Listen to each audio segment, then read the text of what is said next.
सबको जय मसीह की। मैं आपका स्वागत करता हूं इस बाइबल अध्ययन कक्षा में। आज जो है हम लोग हमारा अध्ययन शुरू करेंगे एजरा की पुस्तक और नेहमिया की पुस्तक के द्वारा। पिछली कक्षाओं में हमने हमारा जो अध्ययन है दूसरे इतिहास की पुस्तक तक पूरा किया था। अगली जो दो पुस्तकें हैं वो है एजरा और नेहमिया की पुस्तक, और आज हम इन दोनों पुस्तकों का हम अध्ययन या परिचय हम देंगे। तीसरी शताब्दी तक एजरा और नेहमिया की पुस्तकें जो थी वो एक साथ जो है वो पुस्तकें जोड़ी जाती थी, क्योंकि दोनों ही जो पुस्तकें हैं वो एक ही विषय के बारे में बताती है। वो है चुने हुए लोगों का वापस जो है यरूशलेम में आना। अगर आपको वो वचन याद है जो हमने पढ़ा था दूसरा राजा की पुस्तक का, जब हम अध्ययन कर रहे थे कि जो लोग हैं वो दास्तम में गए। दूसरा राजा उसका 17 अध्याय उसका 22 और 23 वचन, दूसरा राजा 25 अध्याय और उसका 21 वचन। इन दोनों वचनों को हमने पढ़ा था जब हम दूसरे राजा की पुस्तक का अध्ययन कर रहे थे, और हमने देखा था कि कैसे इजराइल जो राज्य है वो असीरिया देश के दास्तम में गया और जो यहूदा राज्य है वो बेबीलोन के दास्तम में। मेरा विश्वास है आपको याद है दो राज्यों के बारे में। समस्त इजराइल जो है दो भाग में बटा। जो उत्तरी भाग है वो इजराइल कहा गया जिसमें 10 गोत्र हैं, और जो दक्षिणी भाग है वो यहूदा का राज्य है जिसमें 2 गोत्र हैं। और हम वचन में से पढ़ते हैं कि दोनों राज्य जो हैं वो दास्तव में चले गए, और अब उनमें से कुछ लोग हैं जो वापस उस दास्तव से छूटकर वापस घर आ रहे हैं, और वो वापस से जो है वो यरूशलेम में आ रहे हैं। और आत्मिक दृष्टिकोण से इन लोगों का घर वापसी आने के बारे में हम देखते हैं एजरा की पुस्तक में, और कुछ लोगों का वापस यरूशलेम में आना नेहमिया जो है वो एक सामाजिक दृष्टिकोण से बताता है। दोनों जो हैं वो नेतृत्व करने के लिए ठहराए गए हैं। एक आत्मीय दृष्टिकोण जो है हमें दिखने के लिए मिलता है एजरा की पुस्तक में, और एक जो सामाजिक दृष्टिकोण है वो दिखने के लिए मिलता है नेहमिया की पुस्तक में। और एजरा की जो पुस्तक है वो मंदिर के फिर से निर्माण के बारे में जो है वो बताता है। हमें मालूम है जब लोग जो है दास्तम में चले गए, जो मंदिर जो था उसे जला दिया गया था, और उस जले हुए मंदिर का फिर से निर्माण होता है एजरा और जरुब्बाबेल के नेतृत्व के दौरान। और नेहमिया की पुस्तक में हम देखते हैं कि उन दीवारों का, जो यरूशलेम की दीवार है, उनका पूर्ण स्थापना के बारे में हम देखते हैं, क्योंकि वो जो दीवार है वो भी तोड़ दी जा चुकी थी। और नेहमिया की पुस्तक में हम उसके पूर्ण स्थापना के बारे में हम देखते हैं। तो दो लोगों के जीवन से हम देख सकते हैं दोनों के लिए अलग अलग नेतृत्व था। पहले के लिए एजरा के लिए वापस से मंदिर का पूर्ण स्थापना के लिए, और नेहमिया ने जिम्मेवारी ली वो टूटी हुई दीवार को फिर से पूर्ण स्थापन करने के लिए। और इसकी जो अगली पुस्तक है एस्तर जो है वो भी इन पुस्तकों से जुड़ी हुई है। और एस्तर की पुस्तक में हम उन लोगों का इतिहास देखते हैं जो लोग दास्तव से जो है वो वापस जो लौट कर नहीं आए, वो उन्हीं राज्यों में जो है वो रहना पसंद किया जिन्होंने, क्योंकि केवल थोड़े लोग थे जो वापस से जो है यरूशलेम में अपने घर को आए, और बहुत से ऐसे लोग थे जो उन्हीं राज्यों में उन्हीं जगह में रह गए जहाँ पे वो दास्तव में थे। और उन लोगों के साथ क्या हुआ जो वहाँ पे रह गए उसके बारे में हम एस्तर की पुस्तक में देख सकते हैं। और इन समय में परमेश्वर ने भविष्यवक्ताओं को तैयार करा, जिनमें से 3 के नाम हैं हग्गई, जकरिया और मलाकी। और इन समयों में परमेश्वर ने इन भविष्यवक्ताओं को तैयार किया। और जब हम तीनों पुस्तकों को साथ में देखते हैं, एजरा, नेहमिया और एस्तर की पुस्तक और भविष्यवाणी की पुस्तकें जो लिखी गई हग्गई, जकरिया और मलाकी के द्वारा, तो ये 6 पुस्तक जो है हमें देखते हैं जब हम पढ़ते हैं, हम इतिहास, इजराइल के इतिहास के आखिरी में, जो पहले भाग के आखिरी में हम पहुंचते हैं। और इसीलिए जब हम अध्ययन कर रहे हैं एजरा, नेहमिया और एस्तर की पुस्तकों का, जो पुराने नियम का जो इतिहास है वो समाप्ति की ओर आ रहा है। और जब हम आखिरी 3 भविष्यवक्ताओं की पुस्तक में पहुंचेंगे, हमें जो है अभी भविष्यवक्ताओं की पुस्तकों का अध्ययन करना है। कुल 17 भविष्यवक्ताओं की पुस्तकें हैं। आखिरी जो 3 हैं वो लिखी गई है हग्गाई, जकरिया और मलाकी के द्वारा। तो ये जो इतिहास की आखिरी जो 3 पुस्तकें हैं और भविष्यवाणी की 3 पुस्तकें हैं, ये इजराइल के पुराने नियम के इतिहास की समाप्ति की ओर हमें लेके चलती है। और इसके बाद जो है वो मौन वर्ष है, और उसके बाद जो है हम नए नियम के समय के बारे में पढ़ते हैं। और जितनी भी वो जो कविताएं पुस्तकें हैं और भविष्यवाणी की पुस्तकें हैं वो लिखी गई थी इस ऐतिहासिक समय में। तो इस समय के बारे में सीखने के लिए और उन लोगों के बारे में जो वापस आए, यिर्मयाह के द्वारा एक पुस्तक लिखी गई जो है विलाप गीत। और वो पुस्तक जो है हमें इस समय के दौरान का जो इतिहास है उस बारे में हमें बताती है। आइए हम कुछ वचन जो है इस पुस्तक में से पढ़ेंगे। हम पढ़ेंगे विलाप गीत 3 अध्याय उसका 31 और 32 वचन। विलाप गीत 3 अध्याय 31-32 वचन। वहाँ पे इस प्रकार लिखा है, क्योंकि प्रभु मन से सर्वदा उतारे नहीं रहता, चाहे वे दुख भी दे तो भी अपनी करुणा की बहुतायत के कारण वे दया भी करता है, क्योंकि वह मनुष्य को अपने मन से ना तो दबाता है और ना दुख देता है। तो ये जो वचन है ये हमें बताती है परमेश्वर के उस प्रेम को जो कभी टलता नहीं है, क्योंकि परमेश्वर का जो प्रेम है वो अटल है और वो जो है हमें कभी भी नहीं छोड़ते। और ये जो वचन है ये केवल इजरायली लोगों के लिए नहीं है जो वापस आए, लेकिन ये मेरे और आपके लिए भी है, क्योंकि मेरा और आपका परमेश्वर पिता जो है वो हमसे निस्वार्थ प्रेम करने वाले हैं और उनकी कभी भी इच्छा नहीं है कि हम उनसे दूर हों या उनसे अलग हों या वो हमें त्याग दें। ये हमारे खुद के चुनाव के द्वारा कई बार होता है, हम परमेश्वर से दूर जाते हैं। परमेश्वर की इच्छा कभी भी नहीं है कि वो हमें अपने से दूर करे। यहाँ तक कि जब हम लोग भी अविश्वासी हैं, परमेश्वर पिता हैं जो हमारे लिए विश्वास योग्य हैं, और इसीलिए यीशु मसीह भी आए हमें नज़दीक करने के लिए परमेश्वर पिता के साथ। और परमेश्वर के इस अटल प्रेम को हमें देखने के लिए मिलता है उन लोगों को वापस से दास्तव से जब वो वापस अपने घर में लेके आते हैं। इसलिए आइए इस परिचय के साथ जो है हम आज का अध्ययन शुरू करेंगे।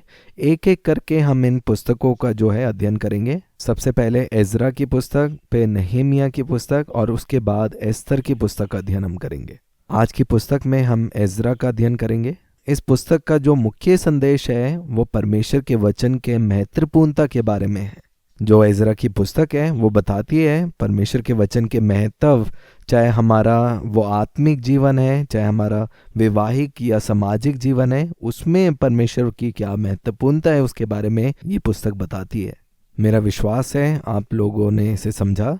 हमारे आत्मिक जीवन में, हमारे सामाजिक, हमारे वैवाहिक जीवन में परमेश्वर के वचन का क्या महत्वपूर्ण है ये पुस्तक हमें बताती है। क्योंकि जब हम परमेश्वर के चुने हुए लोग हैं, वो परमेश्वर का वचन है जो हमारा नेतृत्व करता है। और इस पुस्तक में हम देखते हैं परमेश्वर के वचन को अलग अलग तरीके से जो है वर्णन किया गया है। उनमें से कुछ जो है हम देखेंगे। उसमें सबसे पहले है हम देखेंगे एजरा की पुस्तक 1 अध्याय उसका 1 वचन। वहाँ पे हम देखते हैं लिखा है यहोवा का वचन। अध्याय 3 उसके 2 वचन में हम देखते हैं लिखा है मूसा की व्यवस्था। 6 अध्याय उसका 14 वचन में लिखा है इज़राइल के परमेश्वर के वचन के अनुसार। अध्याय 6 उसका 18 वचन में लिखा है मूसा की पुस्तक। अध्याय 7 उसके 10 वचन में परमेश्वर की व्यवस्था। 7 अध्याय 6 वचन मूसा की व्यवस्था। अध्याय 7 14 वचन तुम्हारे परमेश्वर की व्यवस्था। अध्याय 9 4 वचन इज़राइल के परमेश्वर का वचन। अध्याय 10 3 वचन परमेश्वर की आज्ञाएं। तो यहाँ पे हम देख सकते हैं बहुत तरीके के व्याख्याएं जो हैं वो इस्तेमाल किए गए परमेश्वर के वचन के लिए। परमेश्वर का वचन, मूसा की व्यवस्था, इज़राइल के परमेश्वर की आज्ञाएं। मूसा की पुस्तक, परमेश्वर की व्यवस्था, मूसा की व्यवस्था, हमारे परमेश्वर की व्यवस्था, इज़राइल के परमेश्वर का वचन, परमेश्वर की आज्ञाएं और ऐसे अन्य व्याख्या। और इससे मेरा विश्वास है आपको याद आएगा भजन संहिता 119 जो बाइबल का सबसे बड़ा जो है वो एक अध्याय है और सबसे बड़ा भजन संहिता भी है, जो महत्वपूर्णता बताता है वहाँ पे भी परमेश्वर के वचन के बारे में। ऐसे ही जो व्याख्याएं हैं वहाँ पे भी परमेश्वर के वचन को बताने के लिए इस्तेमाल किए गए हैं।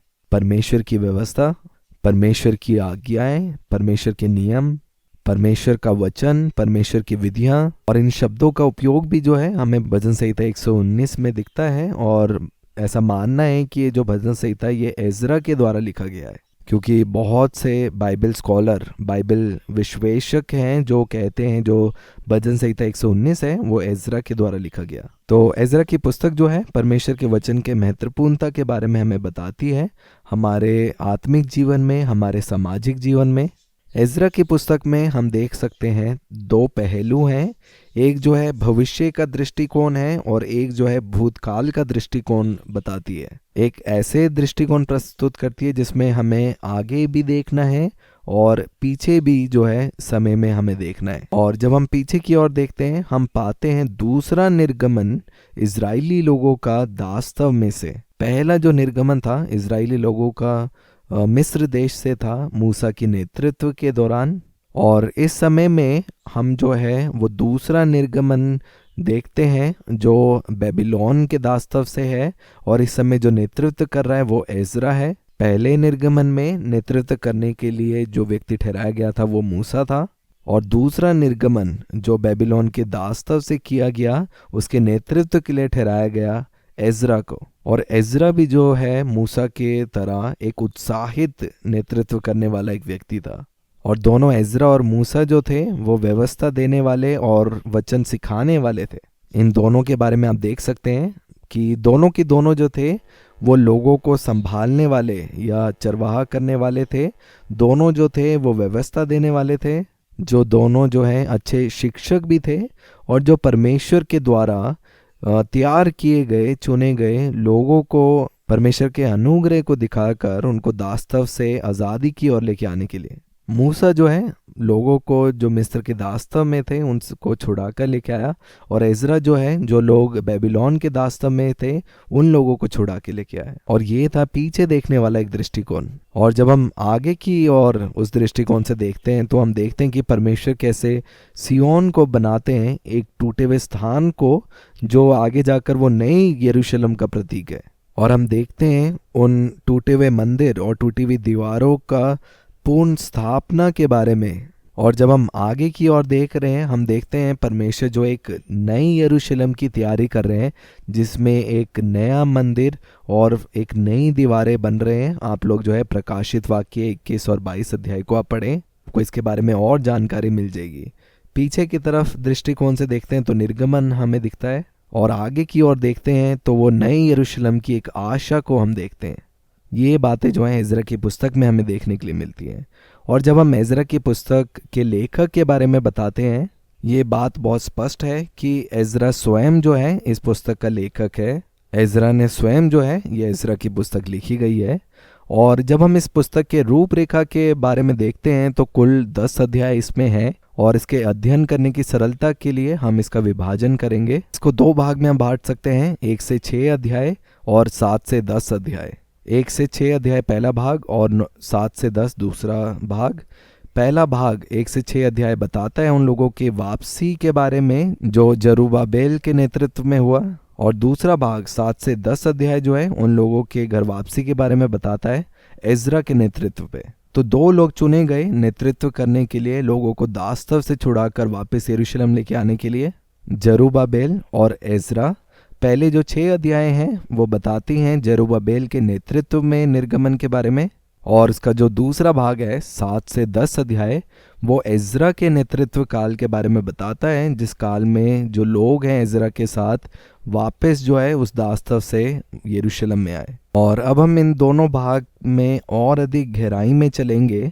आपको मालूम है यहूदी समाज में जो सबसे ज़्यादा अध्ययन करने वाला जो एक हिस्सा है वो यही है जिसमें उन लोगों के घर वापसी के बारे में जो है पढ़ते हैं, क्योंकि इतिहास में बहुत बार ऐसा हुआ कि वो लोग जो हैं पूरे विश्व में फैल गए, लेकिन वो वापस से उस जगह में आए जो परमेश्वर के द्वारा उन्हें वादा की हुई भूमि के समान दिया गया था। और ऐसा बहुत बार ही हुआ कि उन जगहों से जो है जहाँ पे वो फैले हुए थे परमेश्वर जो है वापस जो है उन्हें उस चुने हुए स्थान में लेके आया। यही है उन लोगों की घर वापसी के बारे में।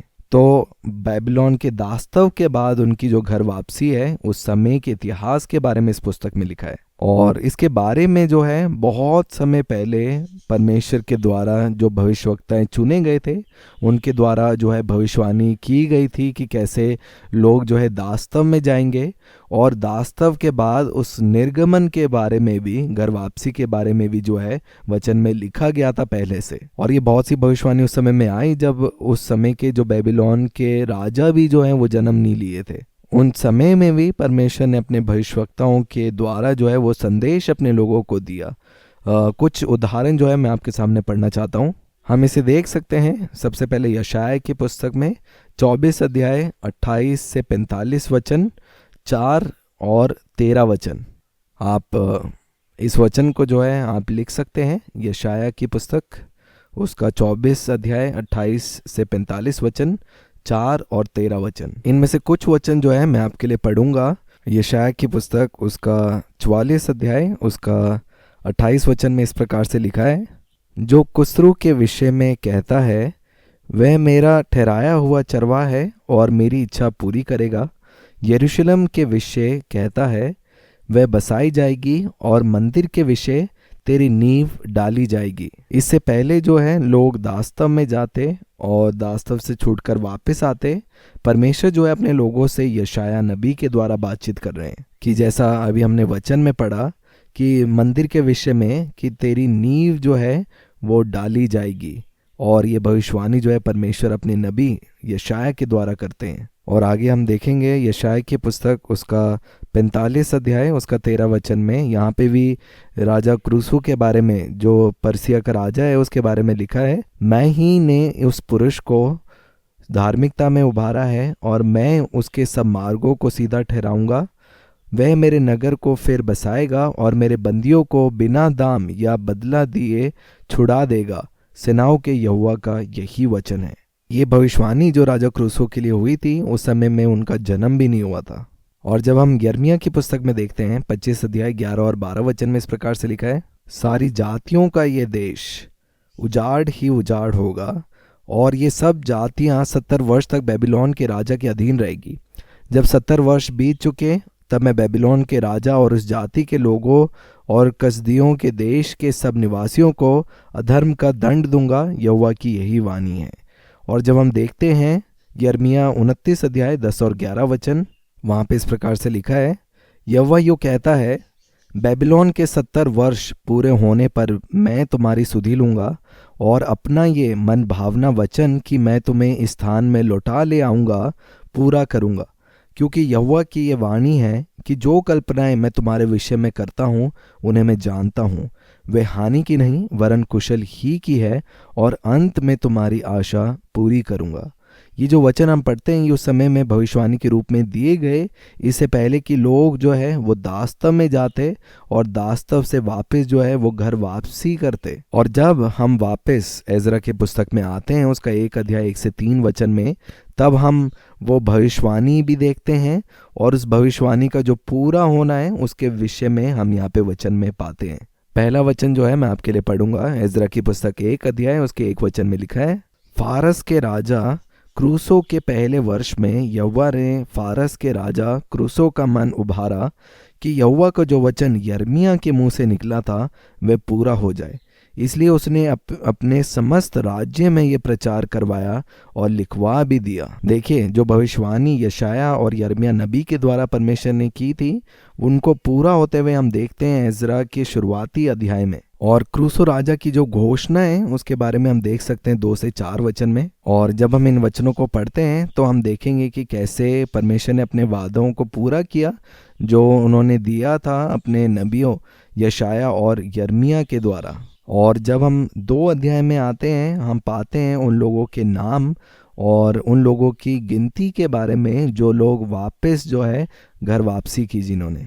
और जब हम 2 अध्याय उसके शुरुआत में देखते हैं, अगर 1 से 35 वचन में देखेंगे, पहले ही वचन में इस प्रकार से लिखा हुआ है कि उनमें से प्रांत के जो लोग बंधुआई से छूटकर यरूशलेम और यहूदा को अपने अपने नगर में लौटे थे वे ये हैं। उनका जो नाम, उनका प्रांत जो है आगे जो वचनों में दिया गया है। 2 अध्याय उसका 36 से 39 वचन जो है उन याजक के बारे में जो है वर्णन करता है। और 2 अध्याय 40 से 54 वचन जो है वो लेवी लोगों की जानकारी देता है। और उसके बाद 55 से 63 जो वचन है वो अन्य लोगों की जानकारी देता है। वो लोग जो मंदिर में सेवा करते थे उनके वंशजों के बारे में और उनके नाम के बारे में हम इन वचनों में पढ़ सकते हैं। तो 4 समूह के घर वापसी के बारे में यहाँ पे लिखा हुआ है, लोगों के बारे में, याजक के बारे में, लेवी लोगों के बारे में और सुलेमान के सेवकों के बारे में। और जो कुल गिनती है लोगों की जो वापस आए उस दास्तव से घर में, उनकी गिनती भी दी गई है 64 और 65 वचन में। पूरी जो समस्त गिनती है उसके बारे में हम पढ़ सकते हैं 2 अध्याय 64 और 65 वचन में। वहाँ पे जो गिनती है वो लिखी गई है, कुल समस्त मंडली मिलकर 42,360 की थी। 42,360 लोग। इनको छोड़ इनके 7,337 दास और दासियां और 200 गाने वाले और गाने वालियां थी। अगर इनको हम साथ में जोड़ेंगे तो ये अंक है 50,097। और हम कह सकते हैं कि लगभग जो है वो 50,000 लोग थे। अगर हम एक राज्य के दृष्टिकोण में देखें, ये जो है एक छोटा अंक है, इसलिए इसे कहा जाता है थोड़े लोगों की घर वापसी। आपने सुना होगा, मैं बार बार इस शब्द का उपयोग कर रहा था, थोड़े लोगों की घर वापसी। और ये थोड़े लोग इसलिए हैं, वो 50,000 थे, और जब इसके राज्य के बारे में देखेंगे तो वो कुछ ही लोग थे जो घर वापसी जिनकी हुई। जिन लोगों का जन्म जो है वो बेबीलोन देश में हुआ था, जो लोग वहाँ पे पले बड़े हुए, वो लोग वापस यरूशलेम नहीं आना चाहते थे, वो लोग वहीं पे रह गए। और उनके इतिहास के बारे में एस्तर की पुस्तक में लिखा है, जरुब्बाबेल के नेतृत्व में 536 ईसा पूर्व में लगभग 50,000 लोग थे जो दास्तव से छूटकर वापस यरूशलेम को लौटे। दूसरा निर्गमन जो है एजरा के नेतृत्व में था 456 ईसा पूर्व के समय में। जो लोग वापस आए उनकी गिनती थी 2,000 लोग। केवल पुरुषों की गिनती हुई थी और मंदिर के सेवकों की। इसके बारे में हम लोग 8 अध्याय उसके 20 वचन में देख सकते हैं। और एस्तर की पुस्तक जो है वो इन दोनों समय काल के बीच में जो है वो आती है। एक जो है जरुब्बाबेल के नेतृत्व का समय, दूसरा एजरा के नेतृत्व का समय, और इन दोनों समय के बीच में आती है एस्तर की पुस्तक। मेरी आशा है यहाँ तक आप सब लोगों को समझ आया है। इसका अध्ययन हम अगली कक्षा में जारी रखेंगे। धन्यवाद आप सबका सुनने का। परमेश्वर पिता आप सभी को आशीष दे।